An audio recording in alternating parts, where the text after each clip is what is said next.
So I'm about to make a video drawing the flower of life and the fruit of life pattern, and then adding the zodiac signs to make a zodiac calendar, Zodiac Spacetime Calendar. But since it's business hours in downtown, there's a lot of noises downtown with outside in the cars and the businesses with the music. So I'm just going to do it as a time lapse for now and see kind of what takes place, right?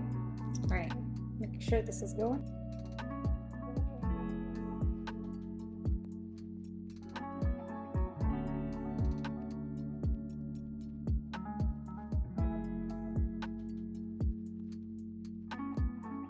So the reason that I'm going to do this astrology zodiac calendar of 2025 is I want to see how it compares to the lunar cycle, solar cycle calendar that I've done for 2025 that I use with my revolution of time with this geometry.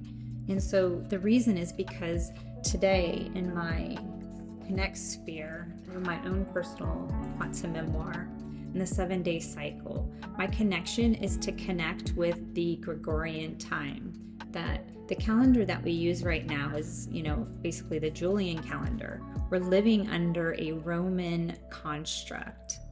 We are confined to our days and weeks and holidays by a Roman calendar, and you can dive deeper into that. But point being is that I'd like to connect with all of this wisdom and understanding, and that's when I did that other mind map that I showed in yesterday's video about time and studying what was going on with the Council of Nicaea and these sorts of things. So I'm basically going through a conspiracy theory rabbit hole, whatever you want to call it, about time and its effect on our current society.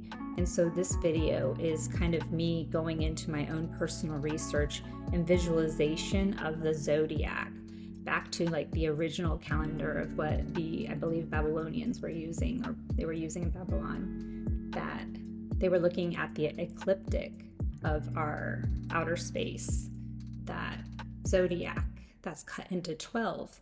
And so what I was realizing yesterday is that this is an arbitrary decision to cut in 30 degrees and have 12.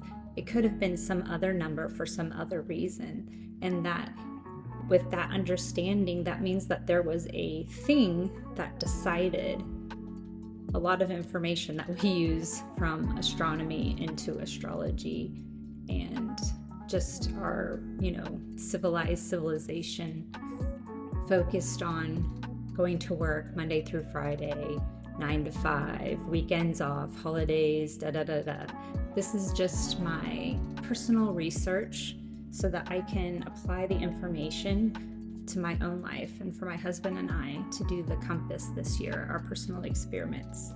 So back to drawing.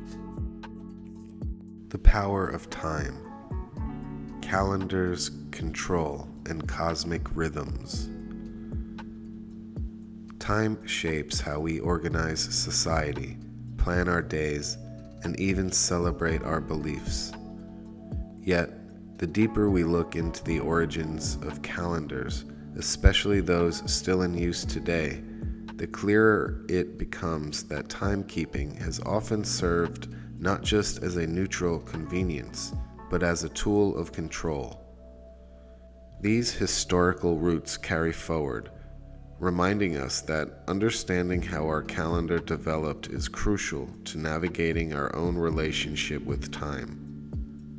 Moreover, it's essential to remember that our current methods of measuring time, no matter how accurate they may seem, remain subject to change as technology and understanding evolve.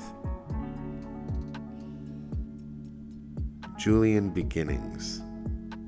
The Julian calendar, instituted by Julius Caesar in 45 BC, was a drastic overhaul of Roman timekeeping systems, aligning the year more closely with the solar cycle. It set January 1st as the official start of the year, a move partly symbolic, tying the beginning of the calendar to Janus, the Roman god of doors and beginnings. Transition to the Gregorian system. Over centuries, this Roman framework became increasingly interwoven with the Christian world, culminating in Pope Gregory VIII's 1582 reform. Known as the Gregorian Calendar, its primary function was to realign the date of Easter with the spring equinox.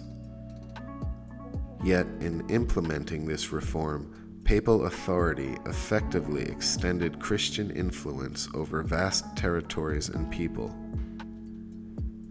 Catholic countries under direct papal sway adopted the Gregorian calendar swiftly, while Protestant and Orthodox regions resisted for decades or even centuries.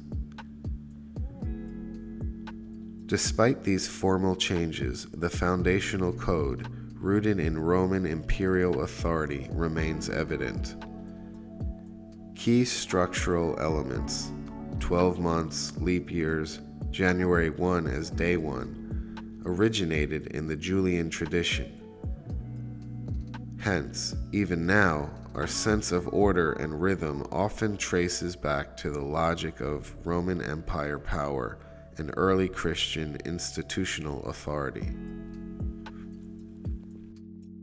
Now you see it. Okay, so now you can see how this is my game board to life. I use the fruit of life pattern that is hidden within the flower of life pattern. And so I've done is I've drawn my game board, and now I'm going to play the game. And the game that I'm playing today is to make a non-Gregorian calendar. It's not exactly true, because I'm going to use Gregorian dates that align with the astrological symbols that are in the zodiac, the ecliptic. I'm not an astrologer, I don't know these things. So what I'm going to do is I'm going to use this web, this game, to capture information for me so that I can have a perspective of what these zodiacs are and how they would cycle through, quote, a 365-day year on a Gregorian calendar. So now I'm going to use my sacred geometry, and it's not necessarily a word that I would use, but that's what it's called, this mind map, this blueprint to explore this purpose of the Gregorian style astrological zodiac calendar. And just to say that I've made these blueprints, these templates for you, for other people, because not everybody can draw this so quickly or easily. I would recommend doing it, definitely. I would say definitely do this, draw it yourself if you can. But if that would mean that you wouldn't do it because you can't draw it, then get a template and fill the information in, and then use a colored pencil and circle the other spheres, or sphere the other circles, whatever. But play with it. It's an important puzzle to play with, in my perspective, in my glorious reality that I've created here. So now to fill it in with so today, my connection is the Gregorian calendar, but with astrology. So I'm gonna make one of these space-time calendars, which is what these templates are. This is the 7-day space-time calendar. And then this is the 28-day space-time calendar in the revolution of time. So now this 28-day one is a lunar cycle. And so what I'd like to do is see, instead of lunar cycles within a year, what does the astrology look like within a year in this blueprint of this geometry that I use. So that's to fulfill my message, my work of the day in my compass. So literally that's what I've slated to do, is to make this video about time. Back to time lapsing, so that I can just get into the study of the work. Time as a tool of social management. Societal implications of a ruling class calendar. From ancient emperors to modern governments, those who define the calendar effectively define how society segments its year into workdays, weekends, and holidays.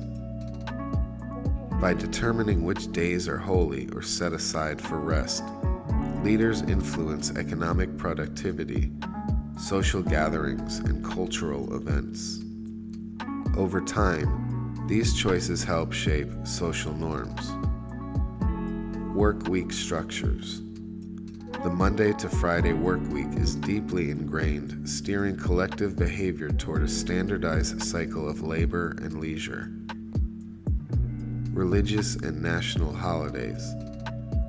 Christmas, Easter, National Independence Days, and other festivities serve not only spiritual or patriotic purposes, but also reinforce shared identities under a common calendar. In this light, calendars became instruments of cultural cohesion and, in some respects, control. The naming of months, the days devoted to saints or national heroes, and the setting of holidays all reflect the values and priorities of those in power. Further, the authority to declare and observe certain days as holiday stems from decisions made by councils and monarchs centuries ago. Because of these historical weightings, we sometimes forget that any chosen marker of time, whether it's January 1st or March 25th, was once arbitrary and deeply politicized. Cosmic Cycles and Quantum Memoir. Experimenting with celestial intervals. While we operate largely under the Gregorian/Julian code, many individuals and groups are experimenting with alternative or complementary systems. The quantum memoir approach is one such experiment, focusing on intervals between celestial events like lunar phases, solar equinoxes, and the apparent movement of the sun through the zodiac. These cosmic rhythms can offer a counterbalance to purely man-made schedules in several ways. So these are my study notes so far from sorting out the zodiac, the elliptical band around our experience of life on this planet, with the flower of life and fruit of life code that I use in the quantum memoir. So using the space-time calendar that I've come up for the solar cycle and lunar cycle, I'm relating this code to the astrology and I'm imposing it in my map. So if you want to see the finished product and get the downloadable template that'll come out from these, be sure to go to quantummemoir.com